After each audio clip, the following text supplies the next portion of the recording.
마약 흐름을 우리나라 중심으로 해서 중국 마약과의 아편 전쟁으로 시작하는 그 1840년대부터 시작해서 1900년대에 우리가 주변 역량으로 아편과 마약과 이런 것이 들어오는 거와 일본과의 역량에서 일본에서 제조되던 히로뽕이 개발돼서 들어온 게 우리나라의 영양조소, 우리나라의 최고의 지금 자리를 잡은 게 필로폰이다, 히로뽕이다. 그걸 말씀드렸어.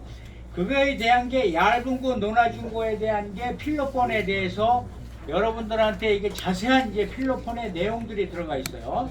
그건 이따가 먼저 독일 마약 역사를 하면서 요 필로폰 얘기할 때 이거를 펴보세요 할 때 그때 펴보세요. 아직 피지 마세요. 그래서 이제는 우리가 필로폰이 일본에서 맨 처음에 개발이 돼서 약 50년 가라앉혀 있다가 39년 40년에 일본에 2차 대전이 생기면서 막 군수공장하고 이게 돌기 막 그때쯤 피로회복제 막 이런 강장제로 시작이 되면서 필로폰이 딱 나타나기 시작했어요. 일본에서. 그런 와중에 이제 유럽으로 오늘은 넘어가는 거예요. 유럽에서는 그때 20년대부터 얘기합시다. 히틀러가 들어오기 전에 우리가 독일 마약 역사를 들여다보려면 우리가 독일 나치 역사 직전에 어떤 현상이 있었나. 독일은 1차 세계대전에서 패배를 합니다. 그래가지고 바르샤바 조약에서 독일을 꽉 묶어버려요. 이게 배상금 엄청나게 이제 앞으로 수출 수입 함부로 못해 꽉 막아버려요. 꼼짝없이 당하니까 막 궁핍하고 힘든 생활이 독일에 묶여있는 상황에서 독일이 얼마나 전쟁에서 패배하면 우리 베트남에서도 패하고 일본도 초기 그 2차 대전에서 패했을 때 그 우울증과 여러 가지 국민이 지금 우리 이렇게 양극화해서 지금 이 선거전에서도 우리가 이런 심각한 정신적인 이걸 느끼고 있는데 전쟁에서 그런 패배를 했다면 얼마나 큰 우리가 정신적인 쇼크가 있을까요? 그럴 때는 술 아니면 마약이나 이렇게 방탕할 길, 잊고 사는 길뿐이 없단 말이야. 이런 상황에서 이제 또 수입도 할 게 없고 수출 못하니까 그때 오로지 강장제로 써있던 건 오로지 커피였는데 커피가 엄청 비싼 거야. 커피는 다 수입품인데 수입 다 막아버리니까 이제 커피도 없어. 커피가 나중에 얘기하지만 이제 마약을 만들어서 팔면 이 마약이 커피보다 비싸. 이제 그렇게 그런 독일의 그 상황이 된 거예요. 이럴 때 바로 독일에선 뭐냐 안 되겠다. 우리가 수입도 못하고 수출도 못하니까 우리의 강점인 화학 공장을 우리 자체에서 원료도 없으니까 원료 있는 거 갖고 개발을 해서 우리가 될 수 있으면 화학 제품이든 뭘 만들어서 우리가 자체 내에서 내수 소비하고 쓸 수 있는 거 찾자. 이러면서 이제 지금의 세계 지금 독일이 세계 최고의 화학 기술 강국 아닙니까? 제약 강국 아닙니까? 그 지금부터 할 얘기가 바로 그 화학 제약의 강국이 바로 이때부터 마약을 생산해서 쏟아내면서 거기서 부자가 되고 큰 공장이 돼서 자리 잡으면서 지금의 독일 제약 회사가 됐다는 걸 이제 시작을 할 겁니다. 알았죠? 네. 그래서 우리가 30년대 그 당시 20년도에 이렇게처럼 모르핀은 항상 1차 대전 전부터 전쟁에서 부상을 당하면 시작된 게 모르핀이었어요. 그 모르핀은 어디서 나왔어요? 아편이라는 중국 아편 전쟁에서 나오는 아펜 양귀비에서 추출한 아편 가지고 만들어낸 게 모르핀이라서 모르핀이 진통제 최고 뭐 수술을 하고 이럴 때도 다 쓰고 웬만한 이제 그걸 맞고 나면 중독이 되면서 모르핀이 완전히 쓸고 있을 때란 말이야. 이 독일도 똑같이 몰핀하고 이걸 할 때 그 와중에 코카인까지 들어온 게 독일이에요. 그러니까 독일은 20년대 그 피폐질 때 할 게 뭐 있었어요? 바로 모르핀과 코카인을 하고 방탕하면서 지금의 우리 막 역전 앞에 나이트클럽 방탕한데 중국 애들이 들어와서 그 아편하는 담배 피는 아편방 이런 것들이 막 20년대 독일이 진짜 심각했어요. 우리는 지금 독일의 역사를 굉장히 높게 보지만 지금 20년대 1차 대전이 망하고 나서 그런 독일의 역사가 됐어요. 그러니까 오죽하면 유럽 주위에서도 독일로 놀러와, 마약하러 들어와, 춤추러 들어와, 섹스하러 들어와, 미국에서까지 독일로 원정 온 거야. 이렇게 해서 30년대까지 오다 볼 때 이제 우리가 새로운 걸 개발해야 되겠다. 그래서 바로 화학공장이 그때는 제약, 약국이라는 게 이 제약까지 만들어내는 걸 약국이라고 했어요. 그런 데서 약국이 제약사까지 되면서 되는 게 바로 개발한 게 바로 헤로인을 개발한 거예요. 헤로인.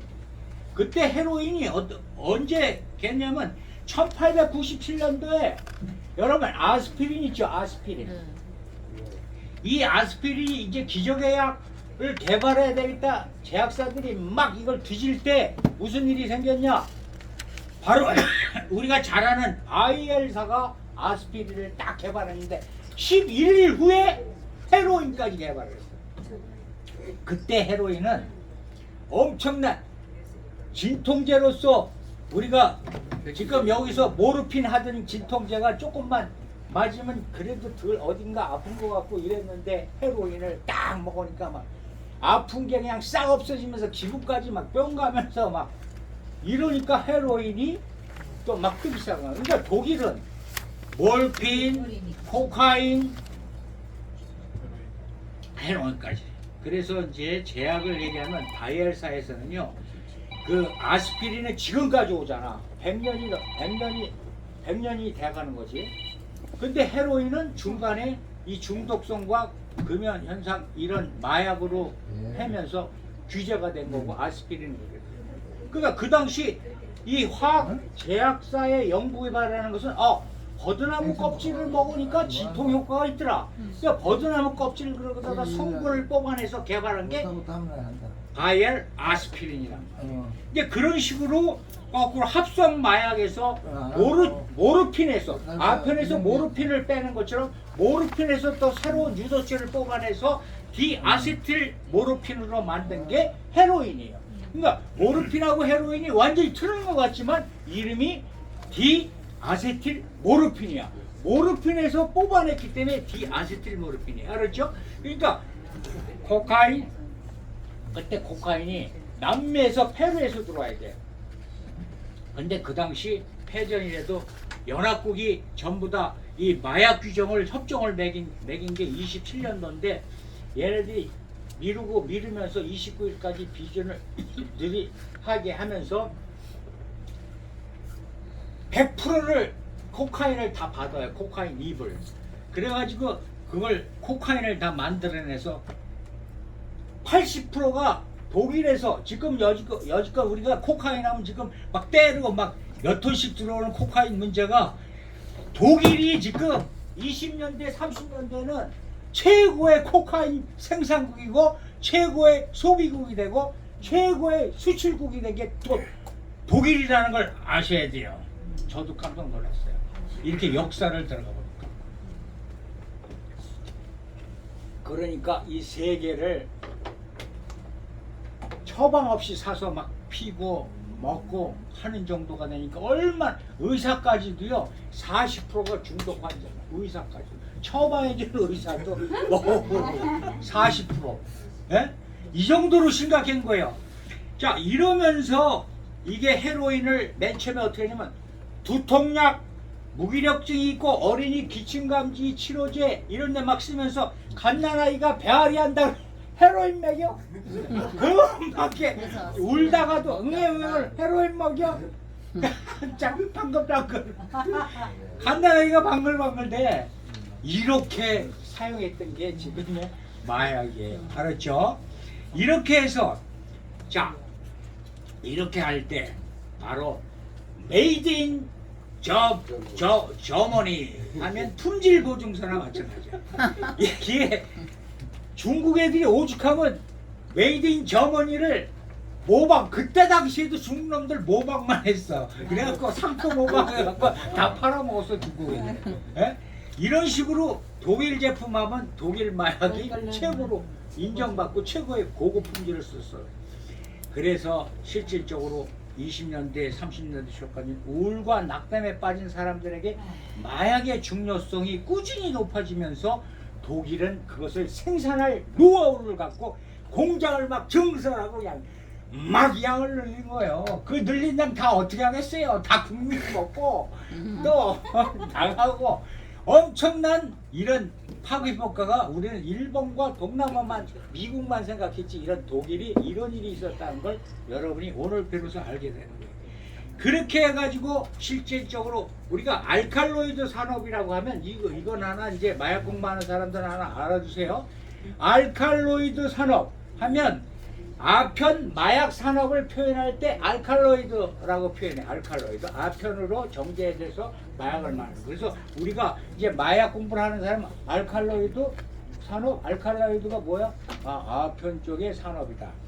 이렇게 해서 아편만 해도 200톤씩만 만들어내고 거기서 이제 화학물질로 선두를 달렸던 여러분이 지금 다 알고 있는 기업 메르크, 베링거, 크놀, 다름슈타트의 메르크사, 머크사, 지금 유명한 큰 제약사 화학사들이 다 이때 바로 코카인을 100% 갖다가 함부르크 하면, 독일 함부르크 하면 천연 코카인의 핵심 허브가 바로 함부르크였어요. 이런 식으로 수천 킬로그램의 코카인 올라가 수입돼 가지고 전부 다 페루에서 전부 다 독일로만 보내는 거야. 거기서 막 다 만들어갖고 다 쓰니까 이렇게 해서 어떤 그룹이 형성되냐면 아편과 코카인의 카르텔, 그 다음에 지금 얘기한 것처럼 여러 가지 또 그 헤로인이나 또 이런 협약을 맺은 아편 협약과 코카인 협약이 두 그룹이 뭉쳐, 그러니까 생산한 제약사와 화학생사들이 뭉쳐갖고 소위 우리가 말하는 마약 카르텔이라는 용어를 독일에서 바로 카르텔이 형성돼요.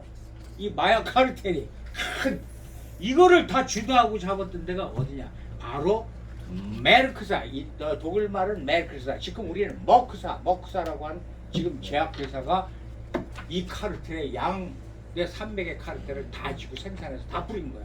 지금 이런 데가 지금 위대한 가장 큰 머크사 제약회사인 거예요. 이렇게 해서 주도적으로 역하면서 인간 정신을 변화시키고 환각에 빠뜨리는 중독물질의 호우적거릴 뿐 아니라 모든 글로벌 딜러가 돼버린 거예요. 자, 이럴 때 바로 이런 환각 세계에서 도피하고 막 있을 때 이제 정권 교체 시기가 와요. 정권 교체가 봐서 이렇게 문란하고 난리가 나니까 어떻게 되겠어요? 바로 구석구석에서 뜸을 들이고 있었던 게 누구냐? 이때만 해도 너무 형편없어서 지금 최고의 1마르크가 1달러가 몇 마르크였는지 아세요? 얼마나 독일이 1차 전쟁 후에 피폐했는지 알아요? 4조 2천억 마르크가 1달러였어. 4조 2천억 마르크. 지금 마르크면 최고의 강세 그 화폐인데 4조 2천억, 나도 놀라버렸어 이거. 이게 종이뭉치지 이게 화폐예요. 이런 식으로 달러 가치가 폭락되고 도덕적 가치가 떨어지고 마약 전성시대가 이렇게 되고 있으니까 오죽하면 아침에 일어나면 그때 그 배우 한 사람이 하얀 장미꽃잎에다 클로로포름하고 에테르로 만든 칵테일을 섞어서 아침에 마셔야 일어나고, 이런 식으로 막 마약성 약물을 흡인하면서 코카인과 모르핀에 관한 막 영화가 막 그 방영이 되고, 길거리 구석구석에서는 종류도 모르는 거가 처방전 없이 막 팔리고, 이런 식으로 해서 막 그 심각하게 쾌락을 즐기는 사람들이 있을 때 바로 28년부터 우리가 이 헤로인으로 정신을 집중시키게 만들고, 코카인을 흡입하면 정신이 번쩍 들고 감각이 예민해지고 세상이 아름다워 보이고 일상생활을 잊게 하고 일탈적인 순간에 상징이 됐을 때 어떤 무리가 나타날 거예요. 이렇게 하면 자본주의의 문제점 이를 다 보고 한심하게 보니까 공산주의와 나치가 정치 세력을 갖고 탄생하고 나타납니다. 큰일 났다, 안 된다, 이 태폐적인 도덕적으로 타락시키는 것은 독이다 비난하면서 이러면 안 된다 하고 보수하고 일부 보수 중에서도 같이 가세하고 나오기 시작해요. 그러면서 바로 나치는 바로 이 건강성 회복을 위해서 나름대로 비법을 준비하면서 이념을 통한 구원을 내세우는 거야. 이 사회주의 이념을 가지고 합법적으로 국가 사회주의 이데올로기에 의한 도치만이 이것을 이겨낼 수 있다. 이렇게 하면서 이 정치적 이념을 나타내면서 서서히 나치가 등장하기 시작하는 거예요. 그러니까 일반 국민이 이제 이거 좀 새로운 정권이 새로운 정치를 좀 해서 나라를 좀 안정시키지 않을까 하면서 그 국가 사회주의에 관심을 갖기 시작하는 거예요. 바로 히틀러의 선동책자의 나의 투쟁에도 이렇게 써 있어요. 세계사적 결정이란 열광적 도취의 순간이다. 따라서 히스토리적 상태에서 내려질 수밖에 없다. 그래서 나치당은 포퓰리즘도 주장하고 또 집단적 황홀감을 일으키는 막 횃불 행진을 하고 막 그 단체로 모여갖고 막 으쌰으쌰하고 막 이렇게 선동 정치하고 막 이런 것들이 그 분위기에서는 또 맞아 떨어지는 거야. 그 분위기에서 야 이거 뭔가 새롭게 독일이 일어나고자 하는 그런 게 필요하구나. 열광적 시위, 그 다음에 감동적인 막 대중연설 막 이런 것들을 하면서 인민을 사로잡는 시대가 온 거예요. 이런 식으로 바로. 그런데 나치 정권은 어디서 탄생된 줄 아세요? 20년 2월 24일이에요. 메넨 호프집에서 탄생했어요. 술 마시면서요. 예? 지하 맥주 술집에서 설립된 게 나치예요. 그래서 그 알코올 맥주가 갈색이잖아요. 그래서 갈색당이라고 돼 있어요. 갈색당. 이런 나치가 그 분위기에서 도덕적으로 때려잡아야 되고 이념적으로 한다고 나치가 일어난 거예요. 이렇게 해서 바로 권력 교체와 찾게 찾아온 마약과의 전쟁을 바로 공산주의 사회주의자들이 마약과의 전쟁을 하면서 이것이 어떻게 일어나느냐. 자, 히틀러는 금욕주의자였어요. 그 밑에 선전당원들이나 그 주변 사람들이 히틀러는 엄청난 담배도 끊고 방에다 버려서 담배도 안 피고 술도 안 먹고 여자도 가까이 않고 육식도 야채만 먹고 막 완전히 그는 천주의자 온몸으로 고행이를 가면서 오로지 우리 국민을 위한 정치만을 하는 정치가다. 이러면서 이 사람을 띄우기 시작하는 거예요. 이래서 금욕주의자에서 막 그 하면서 마약을 금기시키고 특히 나치 이데올로기의 본질을 바로 연출시키는데 마약이 완전히 마약 전쟁을 하는 최고의 좋은 무기가 된 거야. 그래서 그거로 인해서 나치가 뜨기 시작해요. 그러면서 어떻게 때려잡았느냐?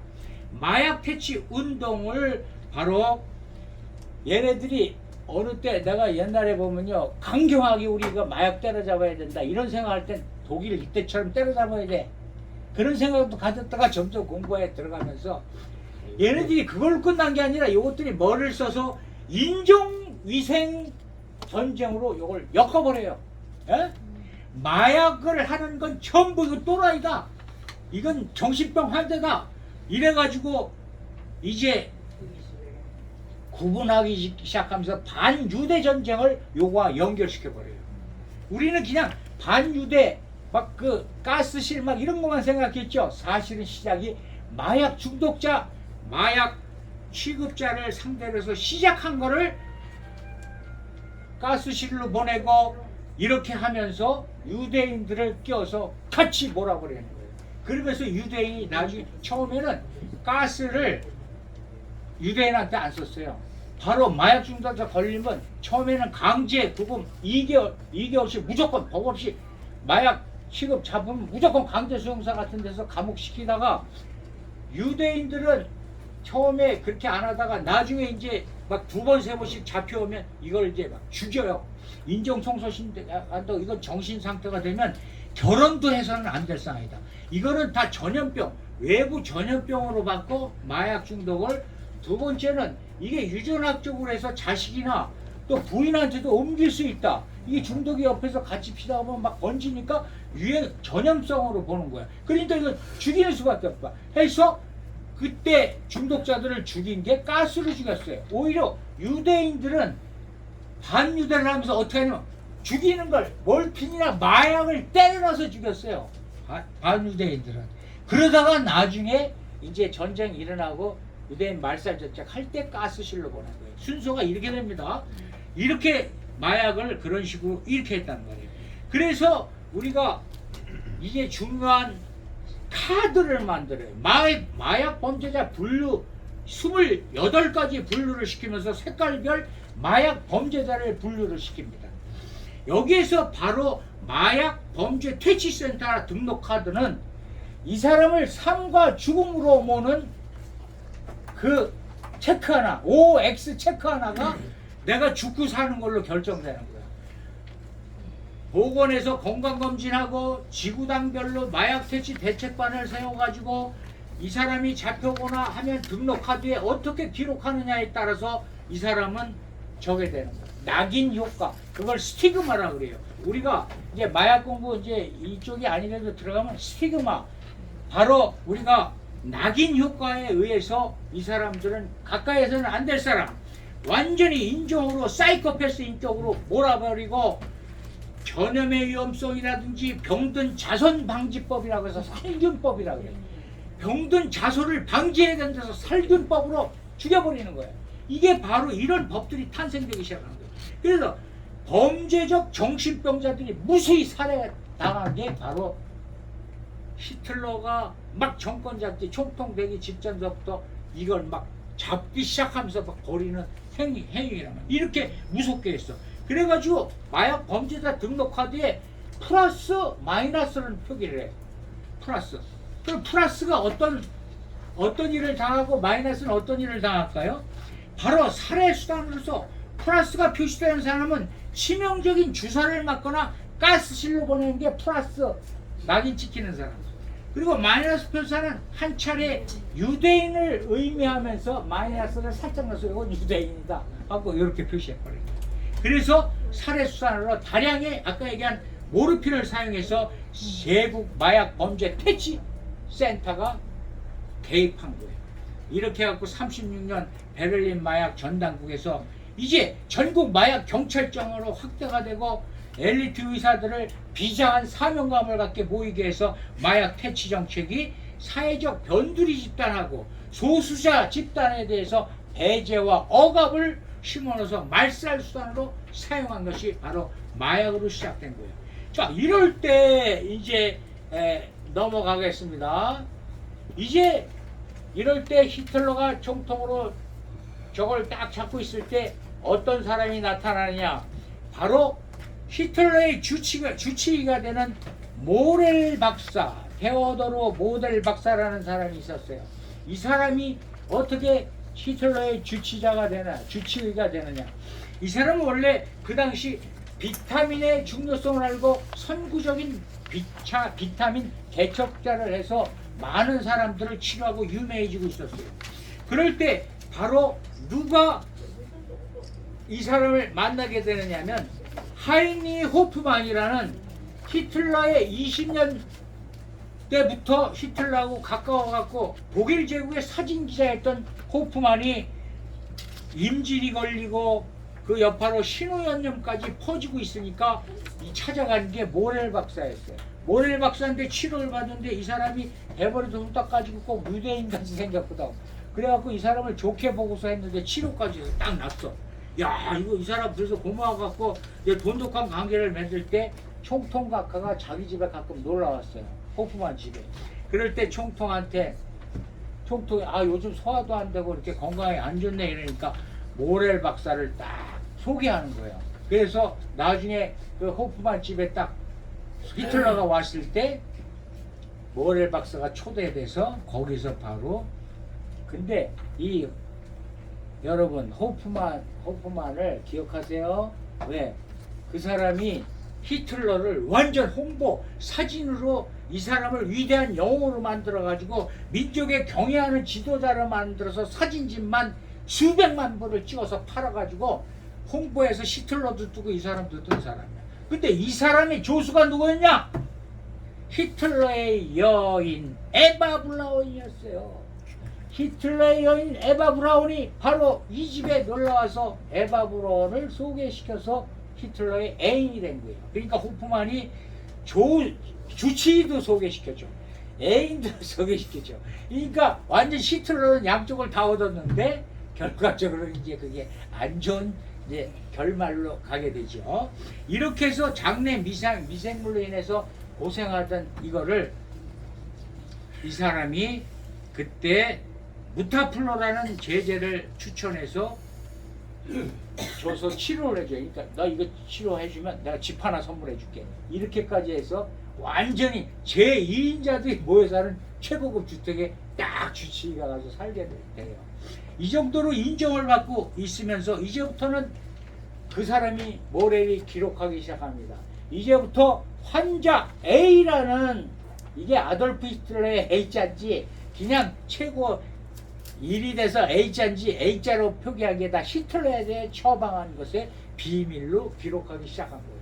바로 이 내용이 모든 독일, 미국의 전쟁 승리자가 다 압수한 서류 문건들을 다 뒤져서 이 유명한 독일 저자가 만든 실제의 이야기를 제가 하고 있는 겁니다. 그래서 마약 A가 어떤 주사로부터 시작해서 그 당시 알약이나 약이 이런 거였는데 그 당시 주사가 빠른 성분이 효과가 파급파가 되고 핏줄을 통해서 뇌까지 모든 장기까지 도달해서 빨리 치료된다는 게 아직 없던 시절이었는데 이 모렐이 주사기가 이 효과가 빠르다는 것을 히틀러를 통해서 실험을 해서 히틀러가 주사를 맞으니까 배란간에 활기가 나고 모든 게 좋아. 그러니까 그 당시에는 비타민도 없고 소위 말하면 이런 뭐 강장제도 없고 막 이러니까 이 친구는 어떤 식으로 썼냐면 그 당시도 그랬대요. 지금도 중국에서부터 옛날에 황소 고환 같은 거 이런 걸 막 껴서 먹으면 뭐 몸에 스트는 남성 회복된다 막 이런 것처럼 거기서 호르몬을 막 짜내고 정제해서 그걸 뭐 개발해서 약을 막 만들어내면서 그걸 주사를 전부 다 기력 회복 주사라고 해서 히틀러한테 놓기 시작한 거야. 그러니까 히틀러는 주사 이렇게 매가리가 없고 힘이 없고 또 가서 연설 한번 하려면 손을 이렇게 들고 있는데 이 들고 있는 것도 보통 경력 아니면 이거 힘든 거예요 이게. 예? 그거를 갖다가 유지시켜 주는 게 바로 회복 주사의 효과를 모렐이 이걸 한 거예요. 그래서 나중에 교수 자격 논문도 없는 사람을 38년에 교수까지도 임명을 합니다. 이러면서 이 사람이 이제 서서히 세력을 얻고 히틀러 핑계대고 새로 신약 개발을 못하게 정해져 있는 그 시대에 모렐이 한다면 그거 빨리 구하시오. 총통한테 드려야 돼요. 이러면 뭐 다 통과하고 다 사드리는 거죠. 이렇게 해서 지금 멋대로 이걸 다 이제 유지하게 되고 지가 따로 공장도 운영하면서 뒤로 챙기면서 지가 다 한 거예요. 그러면서 히틀러를 완전 실험 대상, 지금은 쥐로 실험하는데 이 사람은 히틀러한테 다 실험한 거예요. 이렇게 해가지고 실질적으로 이제 그 중에서 성공한 게 바로 국민마약의 뿌리를 둔 민족 공동체로 탄생한 게 요거 이제 쫓아가세요. 이 베링거사의 프리츠 하우실틀러 박사가 36년도에 우리가 베를린 올림픽을 했었잖아요. 그 베를린 올림픽에 이렇게 했는데 벤제드린이라는 물질이 들어와서 모든 사람이 막 힘이 솟고 완전히 막 운동 실력 막 기록이 나고 엄청 좋다고 그러니까 관심을 딱 받는 거야. 근데 이것이 바로 미국에서 성공한 암페타민의 계열의 약물이라는 거예요. 그러니까 이 사람이 하우실트는 일본 과학자들이 연구해서 헬로폰이 나왔다는 것도 소문 들어서 알아있는데 요거는 일본이 쓰기 바로 직전이에요.